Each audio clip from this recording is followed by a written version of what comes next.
na Vingre, que também fizeram isso em relação à Assembleia de Deus, né, que era autogestora. E depois vai surgir a necessidade de lideranças locais presidirem as suas igrejas locais, porque durante muito tempo elas ficaram sendo administradas, mesmo que elas não prestassem conta às igrejas que estavam no exterior, os missionários que vinham para cá assumir a liderança eram estrangeiros. Então vai surgir depois uma certa querela, né, um certo conflito aí entre as lideranças locais que querem presidir a igreja no seu próprio país. Tá certo? E não necessitar da vinda de um estrangeiro para gerir as suas igrejas aqui no país. Então vai surgir depois essa questão. A grande missão presbiteriana, então você vê surgir esses médicos escoceses, congregacional, começa a ter um grande êxito aqui, né, fundando igrejas autogestoras. A missão presbiteriana nessas terras começa em 12 de agosto de 1859. Com o competente missionário Ashbel Green Simonton, que aparece na foto aí. Primeira, segunda, terceira, quarta imagem, de cima para baixo. Esse é Ashbel Green Simonton, que primeiro percorreu o interior de São Paulo, estabeleceu boas amizades, abriu caminho para a chegada do reverendo Alexander Blackford. Este, em Brotas, ganhou para Jesus o padre José Manuel da Conceição, que se tornou uma grande ferramenta para a proclamação do Evangelho, pois foi pregando em todas as cidades onde era conhecido. Depois da Guerra Civil nos Estados Unidos, a Igreja Metodista envia para o Brasil em 1867 o pastor Julius Starham Newman, a fim de estabelecer definitivamente a obra dessa igreja no país, em Santa Bárbara do Oeste, que se tornou um local muito forte para a presença de missionários norte-americanos aqui no Brasil, né, em São Paulo. Depois deste, a chamada Junta Richmond, Associação de Igrejas Batistas do Sul dos Estados Unidos, envia ao Brasil em 1860 o pastor Thomas Jefferson Bauer, que não sabia falar, uma coisa extraordinária, ele não sabia falar o português, mas sim a língua iorubá, uma língua típica dos africanos, porque ele já tinha sido missionário, havia sido missionário na África. Olha só que coisa extraordinária, ele começa a se voltar diretamente para os escravos africanos, ele começa a falar diretamente aos negros, independentemente, né, do contato primeiro com as colônias portuguesas, né, com os miscigenados, ele fala diretamente aos negros africanos, pois havia sido missionário na África. Este começa a dirigir-se diretamente aos escravos, mas foi proibido pelas autoridades. As autoridades viram com muito risco, né, este homem falar diretamente aos escravos, trazer uma mudança, né, na conscientização deles, e aí eles viam nisso a possibilidade de uma grande revolta, porque a contingente populacional ainda era de maioria de escravos, tá? Então eles viram nisso um grande risco, né? O que esse homem está falando para os escravos? O que ele está colocando na cabeça deles? Pode ser que eles venham a constituir um grupo de revolta contra a dominação da coroa. Então ele foi proibido. Este começa a dirigir-se diretamente aos escravos, mas foi proibido pelas autoridades. A missão batista fica interrompida por 20 anos no Brasil, até ser continuada em 10 de setembro de 1871, quando chega ao Brasil o pastor Richard Radcliffe, que funda a primeira igreja batista para pregar aos norte-americanos, em 1870. Primeiro volta-se para os norte-americanos, e em 1880 chegam ao Brasil William Buck Gabbig e Zacarias Clay Taylor. Estes, tendo estudado português em um seminário presbiteriano em Campinas, mudaram-se com as suas famílias, né, de Santa Bárbara do Oeste, que era um grande QG, né, um grande ponto ali, onde esses norte-americanos chegavam e eram bem recebidos pela comunidade americana ali, para Salvador, na Bahia, e junto com o convertido ex-padre Antônio Teixeira de Albuquerque. Olha outro ex-padre aí que se converteu e se tornou uma ferramenta extraordinária de comunicação aos locais. Fundaram a primeira igreja batista brasileira, tipicamente brasileira, para brasileiros, voltada para a população local. E finalmente, mesmo tendo sido os anglicanos ingleses o primeiro a abrir um templo protestante no Brasil, esses voltaram, né, se voltava só para os conterrâneos, estavam voltados só para os conterrâneos, né? Estavam interessados somente em trabalhar com os próprios ingleses. Sendo os primeiros missionários anglicanos enviados para evangelizar brasileiros, anglicanos com missão para os brasileiros, vindo somente em 1889, dos Estados Unidos, partindo dos Estados Unidos. Foram James Watson Morris e Lucian Lee Kinsonvin. Então, temos aí essa situação curiosa, né? Que mesmo tendo sido os anglicanos os primeiros a abrir um templo, né? Com esqueci o nome dele agora. Os primeiros a abrir um templo aqui, Lourenço Colepe, inaugurou um templo aqui, mas o trabalho era voltado somente para os ingleses, né? Até por causa das proibições aí do regime católico aqui, ligado também à administração local, né? Aí, claro, você tem, durante esse tempo, a forte contribuição dos maçons que se instalam aqui e são influentes principalmente nas figuras de governo e começam a promulgar aqui alguns ideais que surgiram com a Revolução Francesa, tá? Então você vai ter a Revolução Francesa, né? E a mudança, né, de alguns paradigmas e a necessidade agora de uma secularização. Então você tem separação igreja e Estado, não Estado laico. Então o ideal de um Estado laico. Eles começam a pregoar aqui. Então muitas lideranças portuguesas aderiram a esses ideais do Estado laico, começam a se desvencilhar da Igreja Católica, né, se separar da Igreja Católica. No primeiro momento não logram êxito, mas conseguem pelo menos impor uma constituição na qual, mesmo a Igreja Católica sendo a igreja oficial, há uma liberdade de culto, favorecendo os maçons, que abrem suas lojas, né, para a realização dos seus cerimoniais, e favorecendo também outras fés, né, outras profissões, outros credos, né, principalmente o protestantismo, que já estava investindo pesado aqui em território nacional. Então começa a ter liberdade de culto. Tá, ok? Vamos caminhar para o final. Vou fazer uma leitura agora em História do Cristianismo de Bruce Shelley. E logo depois já caminhamos aí para a observação do trabalho que o pastor realiza aqui, o pastor que a gente sempre indica, né? O trabalho dele é muito bom. Fazer uma organização das ideias para encerramento da aula. Veja só. Na página 426 de História do Cristianismo de Bruce Shelley temos o seguinte: as marcas do cristianismo moderno. Página 426.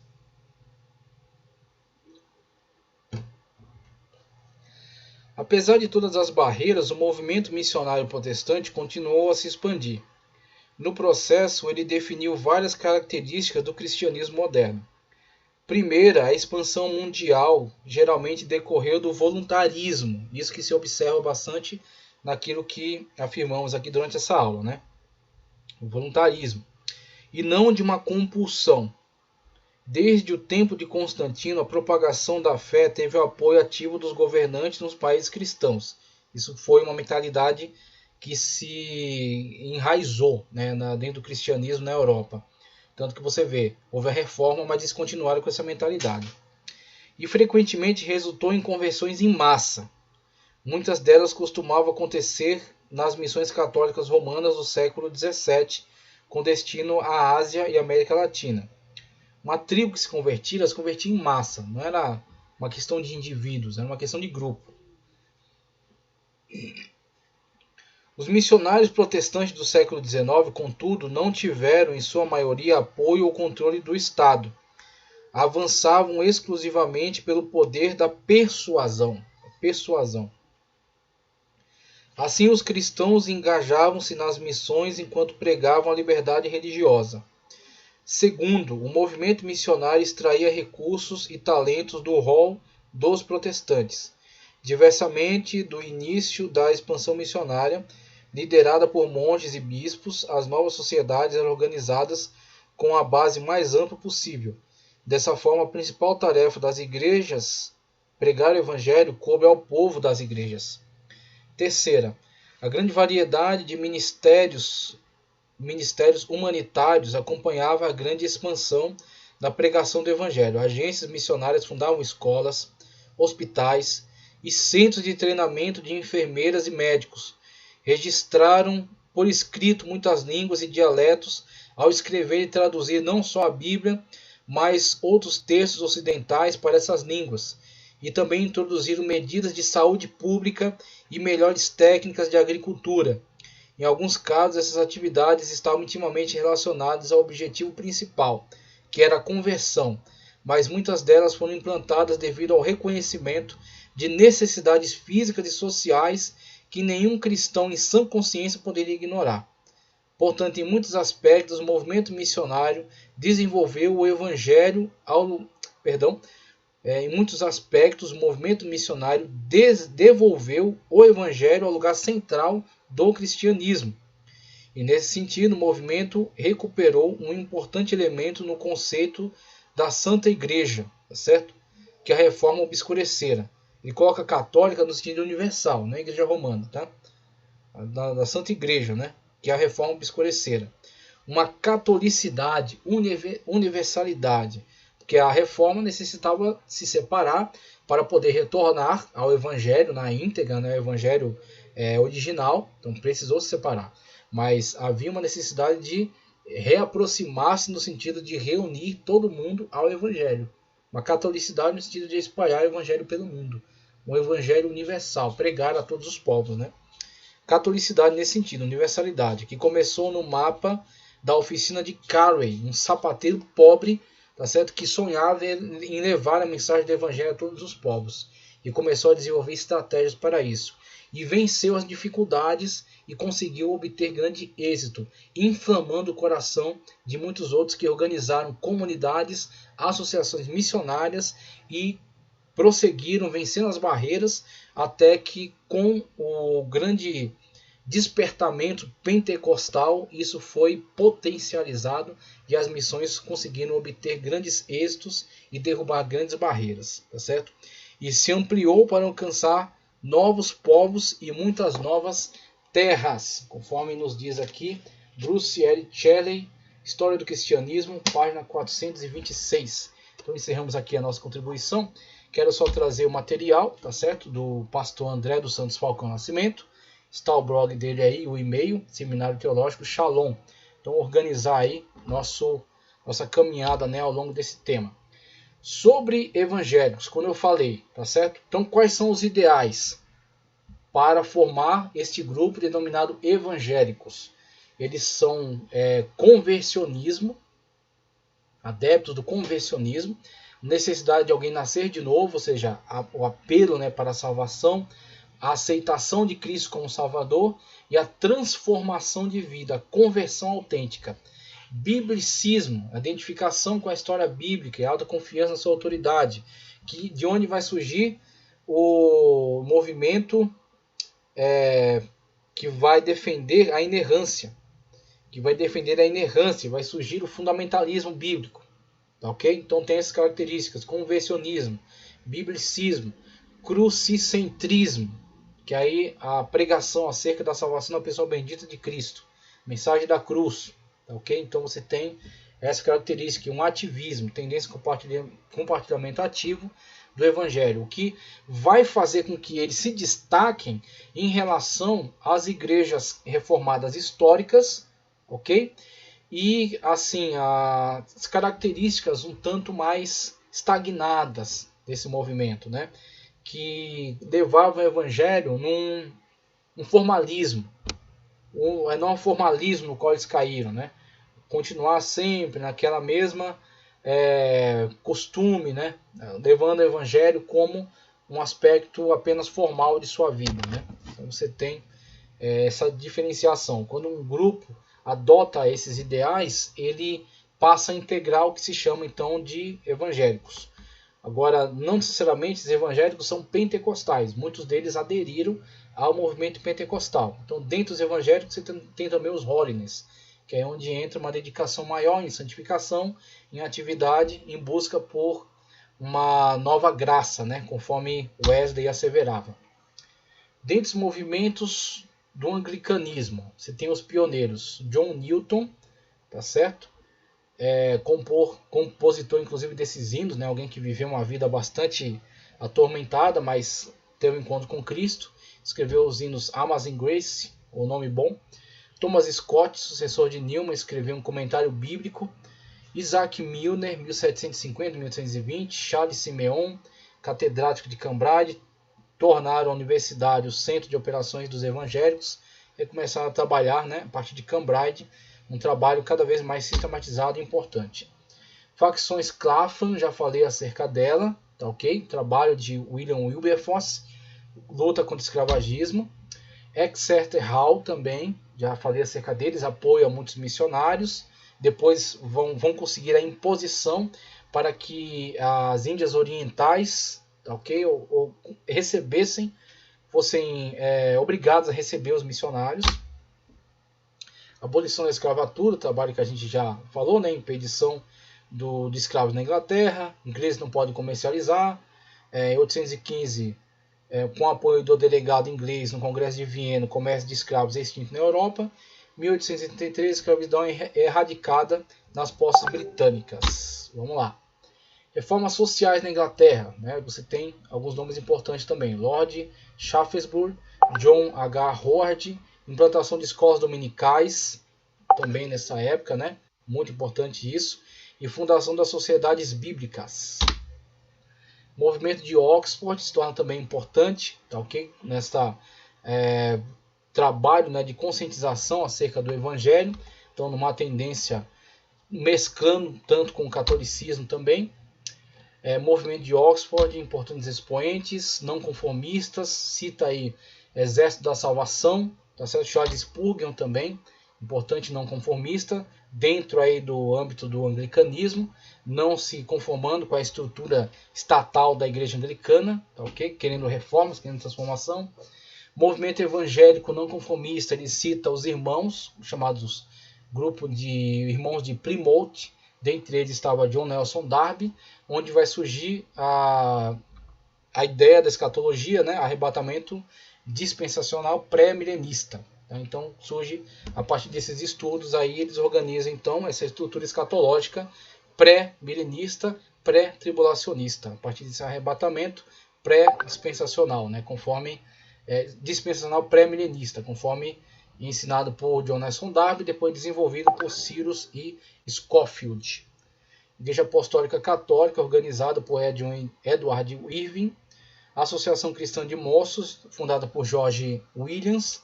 E depois também para as moças em 1866. Tá certo? Também para atender a necessidade dos jovens, né, para que tenham um local de esportes, um local de abrigo. Então você tem diversos movimentos tentando oferecer bases cristãs, né, de apoio, de auxílio para a sociedade.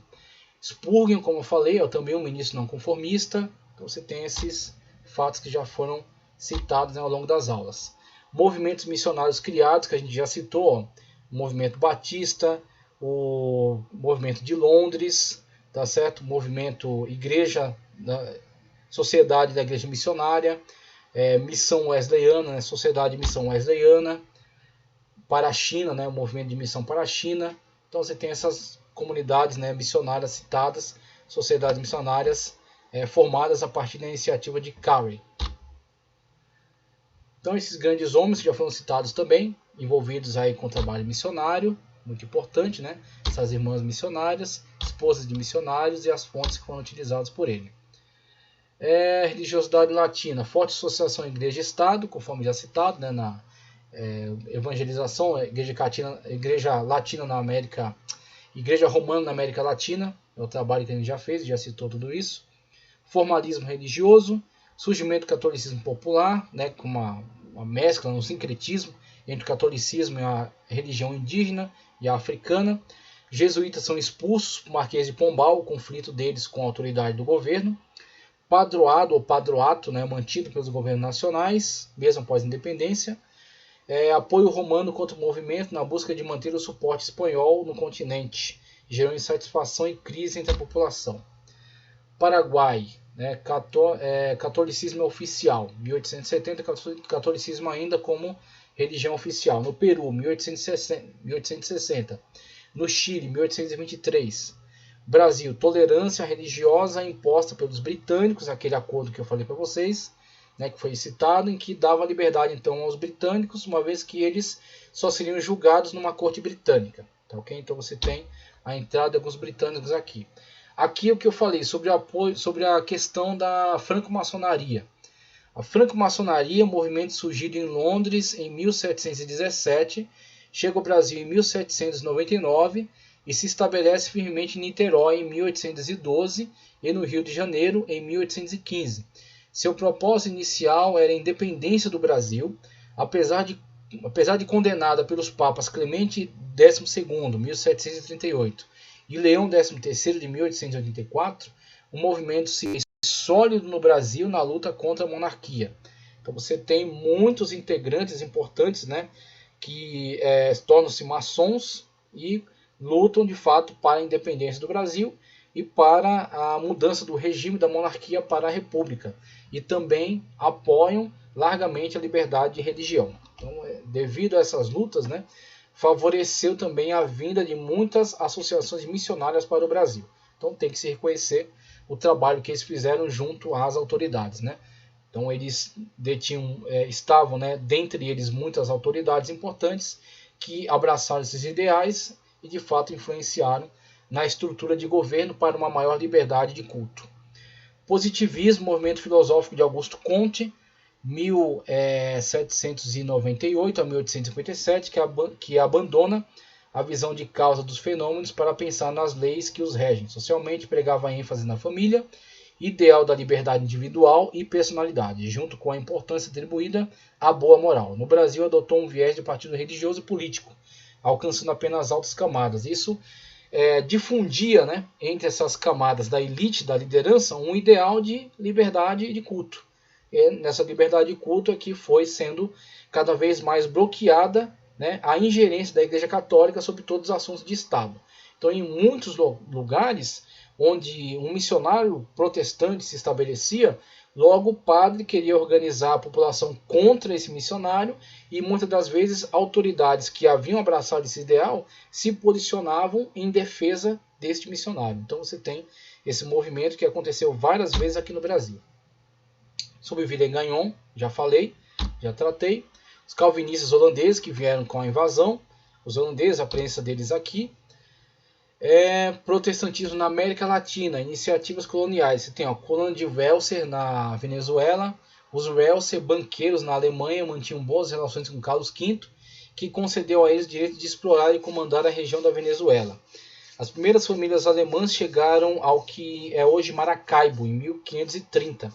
A intenção de Welser não era colonização, porém sim a exploração do mercado escravo e descobrir um possível Eldorado no interior que os faria rico. Alega-se que a colônia se tornou inteiramente luterana em 1532, mas é teoria, pois a colônia desapareceu em 1550, sem deixar descendentes espirituais naquele país. Outros locais onde os protestantes teriam ingressado, séculos XVI e XVII, México, Peru e Nicarágua. Todos foram rapidamente banidos pelo Santo Ofício, Inquisição, que no Brasil não abriu uma sede, mas na América Latina como um todo trabalharam intensamente. Instalado na cidade do México e em Lima, em 1569. Também se sabe de grupos morávios em São Tomé e Suriname, na parte norte aí da América do Sul. Metodistas no Caribe inglês e anglicanos e morávios na costa atlântica da América Central, Honduras e Nicarágua. Então, várias tentativas deles, né, de se implantar ao longo da América Latina. Dois fatores foram de suma importância para o rompimento do monopólio católico romano na América Latina. A abertura forçada dos portos brasileiros pela Grã-Bretanha, já citamos. A abertura gerou liberdade da Constituição de 1823, como a liberdade de culto e cemitérios protestantes. Proselitismo foi mantido proibido, mas acontecia. Então, primeiro as liberdades, né? Liberdade de culto e também possuindo cemitérios, porque os católicos administravam tudo. Os católicos administravam o nascimento, administravam o casamento, então muitos ministros permaneceram aqui tidos como amaziados, vamos colocar assim, né? Porque os católicos não reconheciam esses casamentos. Administravam as escolas, os hospitais e os cemitérios. Então o governo dava aos católicos esta incumbência de administrar todas essas instituições importantes. Então, se você fosse uma família protestante nessa época e morresse um integrante da sua família, os católicos não permitiriam que você enterrasse ali, tá certo, o seu parente. Então isso gerou vários constrangimentos. Então Então, muitas das vezes o governo teve que intervir. Então, com esses tratados, né, entre a coroa portuguesa e a britânica, e com essa Constituição, implantando, né, essas cláusulas, houve, por exemplo, a abertura de cemitérios protestantes. Apesar da liberação, o anglicanismo não teve grande alcance no Brasil, mantendo-se entre a comunidade inglesa, que eu já falei. Estavam aqui, mas estavam voltados apenas para a sua comunidade. Somente no final do século, uma missão episcopal, o quadro começou a mudar. Protestantismo na América Latina, abertura. Nomeação do pastor Batista James, ou Diego Thompson, como diretor da educação primária na Argentina. Olha só que coisa extraordinária, né? Inclusive trabalhou até no Chile também, e conseguiu abrir, né? Conseguiu ter uma abertura ali para esta influência, né? Mas não se propagou muito porque os governos logo trataram de reverter essa situação. A sua fama levou a trabalhar com vários países, como Chile e Peru. Contudo, a grande ligação entre a igreja e o Estado nos países da América Latina frustraram seus planos, com o Chile e Peru tornando a educação religiosa católica obrigatória. No Peru, por exemplo, as escolas não católicas foram obrigadas a ensinar o catolicismo, a imposição, né, devido a essa ligação muito forte entre igreja e o Estado. Então, eles impunham estas condições, impunham fortemente essas condições. Então, alguns desenvolvimentos no Brasil e no Peru. Veja só. Iniciativa metodista, né, de Kidney Spalding, décadas de 1830 e 40. Congregacional com Kelly, que eu já citei. Presbiteriana com Símoto também. E a Batista com Bagby, né? Bagby, também citei. E Penzote e Ritchie no Peru. Veja só, igreja... Iniciativa congregacional. Você tem Robert Kelly, 1809 a 1888, médico escocês, que eu já citei, né? A iniciativa dele no Rio de Janeiro. Ele começa a trabalhar intensamente lá, congregacional, começa a fundar igrejas que têm uma autogestão, né? Igrejas que administram a si mesmas, não depende da igreja sede em país estrangeiro. Inicia-se o Ministério de Estrangeiros residentes em Petrópolis, aqui já detalhando, né? Especificando, mas a gente já tratou acerca disso. Vamos adiante. A iniciativa presbiteriana, 1859, a Assembleia Geral da Igreja Presbiteriana nomeia Ashbel Green, que começa a trabalhar também intensamente aqui em território nacional. Aqui os presbiterianos, depois chega Blackford, e vai ter a conversão do padre aqui em São Paulo, e através do trabalho dele, né, potencializam a evangelização. Batistas, após a Guerra Civil, conforme já coloquei, aquele ministro que foi mandado, né, que começa a dirigir-se diretamente aos africanos, e depois chegam aqui outros ministros, William Bagby e Zacarias Taylor, né, com o padre Antônio Teixeira de Albuquerque. Então o trabalho deles extraordinário, né, conforme foi citado. Iniciativa Batista, tem uma interrupção, depois eles retornam e de fato se estabelecem aqui. No Peru, você tem a atividade de qualquer religião que não católica foi proibida até 1920. Francisco Penzote, convertido em cruzada no Uruguai, trabalhou como pastor valdense até que os metodistas absorveram os valdenses naquele país. Absorveram os valdenses naquele país. Agente metodista da Sociedade Bíblica Americana, viajou com Andrew Milne e trabalhou em Callao, no Peru, após o fracasso de Thompson em tentar implementar escolas Lancaster e Lima. Em 3 meses de trabalho, Penzote consegue reunir 50 pessoas em reuniões nas tardes de domingo. Para tal, ir de casa em casa distribuindo e vendendo bíblias, enviando membros de casa em casa, de 2 em 2, na tentativa de evangelizar Callao. Preso em 25 de setembro de 1889, acusado de transgredir a lei, consegue, após 8 meses encarcerado, que o Estado reconheça a legalidade dos cultos particulares de adoração no Peru. Com a saúde prejudicada, é substituído por Thomas Wood em 1891. A obra metodista no Peru se desenvolve com a distribuição de 18 mil bíblias e parte delas. Uma igreja forte estabelecida em Lima e missões são fundadas em outras cidades-chave.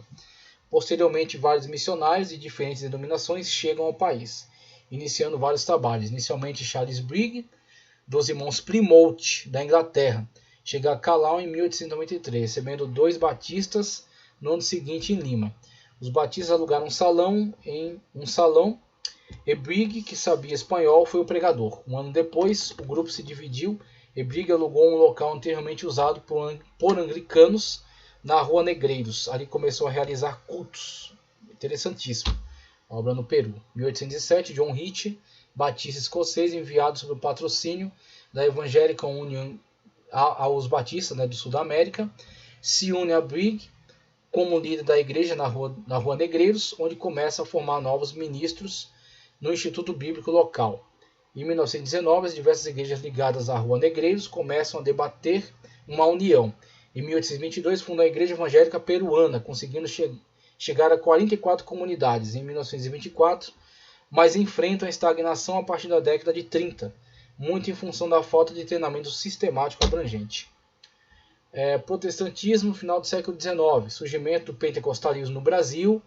Olha o pentecostalismo agora adentrando.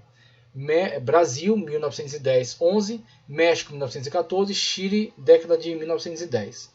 Divisão dos presbiterianos brasileiros, 1903, a questão da maçonaria e da cooperação com as juntas americanas de missões, IBP, né? Igreja Presbiteriana Brasileira, manteve a cooperação com as juntas e aceitou que seus membros fossem maçons até 2011.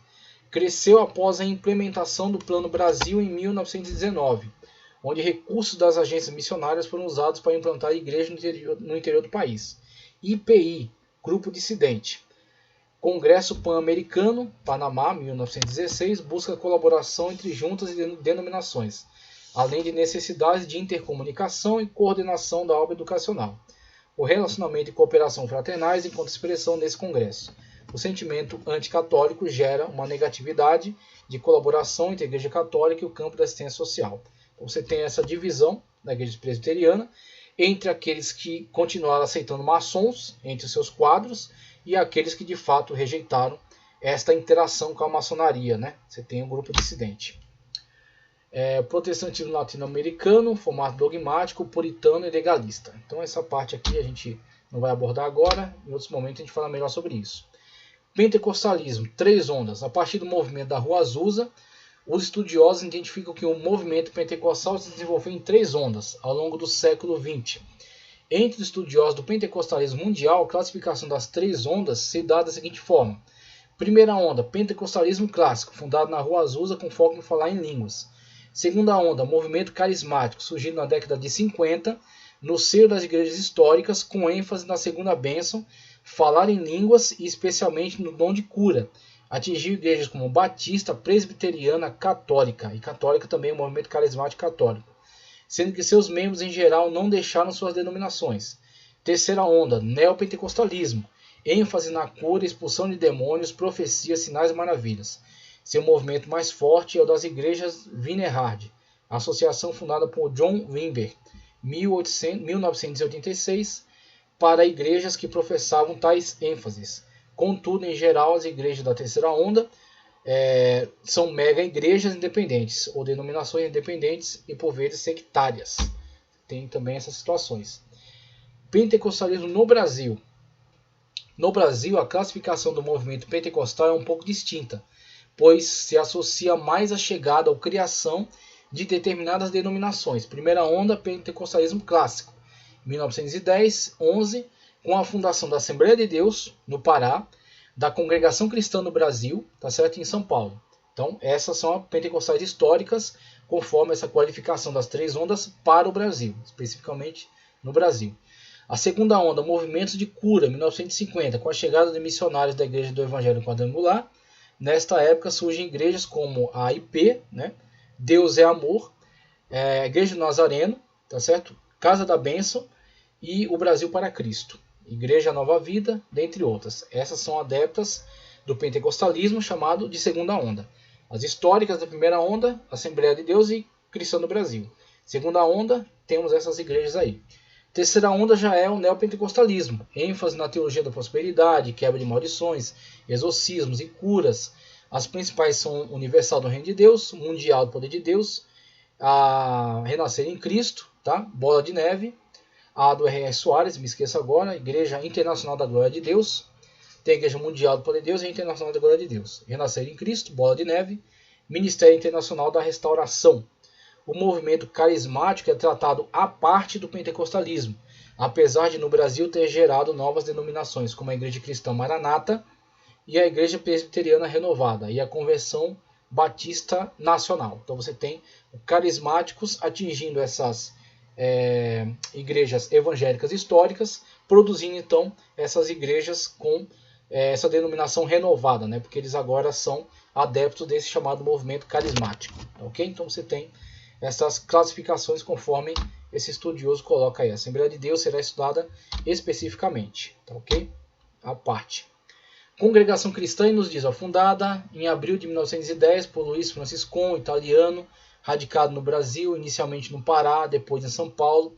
Entre as colônias de italianos, essa denominação é hoje uma das maiores do Brasil, possuindo mais de 2 milhões de membros. Possui uma hierarquia rígida em sua estrutura, com usos e costumes severamente acompanhados. As mulheres usam véu e se sentam separadas dos homens. Os cultos possuem uma ordem pré-estabelecida, porém sem liturgia fixa. Hinos podem ser pedidos, orações, testemunhos e pregação. Palavras são feitas de forma espontânea e tidos como guiados pelo Espírito Santo. Congregação Cristã do Brasil. Participação coletiva é mais importante para a igreja do que manifestações individualizantes. Os ofícios não são geralmente remunerados. A grande ênfase da igreja está na área musical, com mais de 1 milhão de músicos no Brasil. As mulheres só podem conduzir órgão, proibição exclusiva no Brasil. O estilo de governo é representativo, com assembleias regionais, estaduais e nacionais, que acontecem no Brás, sempre em abril, e decide os rumos doutrinários da denominação. Vamos lá. A Igreja Nova Vida. A igreja foi estabelecida no Brasil pelo missionário Robert McAllister, iniciando um programa de rádio e posteriormente uma reunião de oração, cura e libertação. O primeiro culto foi realizado em 1961, a sede da ABI. 3 anos depois, construiu a primeira igreja no movimento em Bom Sucesso, ficando a sede ali em 1971, quando a sede de Botafogo, na Rua General Polidoro, foi construída. Em 1993, com o falecimento de Robert, seu filho Walter assumiu a primazia da denominação até que uma divisão 3 anos depois gerou 3 denominações diferentes. A original, que se chamava Igreja Pentecostal de Nova Vida, tornou-se Igreja Cristã Nova Vida em 2008, por entender que o termo pentecostal não descrevia a realidade da denominação e por estar implicitamente ligado ao movimento neopentecostal de terceira onda, repudiado pela igreja, apesar da doutrina da prosperidade ter sido trazida por Robert ao Brasil, posteriormente sendo abominada pelo próprio. Então depois ele recusa, essa posição da teologia da prosperidade. Da Igreja Nova Vida, várias outras denominações surgiram no Brasil, radicalizando ou encampando a teologia da prosperidade e a expulsão de demônios como doutrinas centrais. Em primeiro momento surgiu a Igreja Universal do Reino de Deus, com origem nessa, Igreja Nova Vida. Sai de lá a Universal do Reino de Deus e a Igreja Evangélica Cristo Vive. A IURD, a Igreja Universal, saíram em movimentos posteriores. A Igreja Internacional se destaca de lá, Internacional da Graça de Deus e Mundial do Poder de Deus. Então, você tem a IURD saindo da Nova Vida, e depois da IURD sai a Internacional da Graça de Deus e a Mundial do Poder de Deus. A Igreja Nova Vida em si possui 3 vertentes diferentes, cada um com um símbolo característico. Vamos lá. Movimento ecumênico a gente vai discutir em outro momento. Essa aula já se estendeu bastante. Eu acredito que já deu para a gente explanar sobre os principais temas, tá ok? Então a gente vai depois abordar especificamente algo acerca do movimento ecumênico. Tá, ok? Temos bastante conteúdo aqui para tratar acerca do movimento ecumênico. Mas em relação a isso, acredito que já foi suficiente. Tratamos do grande início, do movimento de missões entre os protestantes, a grande lacuna que foi sendo preenchida, o desenvolvimento das sociedades missionárias, a luta contra muitos aspectos negativos do colonialismo, depois os desenvolvimentos de liberdade religiosa e a adesão de muitos movimentos missionários que adentraram o Brasil e começaram um grande desenvolvimento da pregação, e com a chegada do pentecostalismo e a inserção desses elementos pentecostais dentro do trabalho missionário, a grande expansão conforme o dicionário do movimento pentecostal indica, indo de 0 a 400 milhões em 90 anos. Então temos aí então o grande tema que foi abordado aí, missões protestantes ao mundo, tá ok?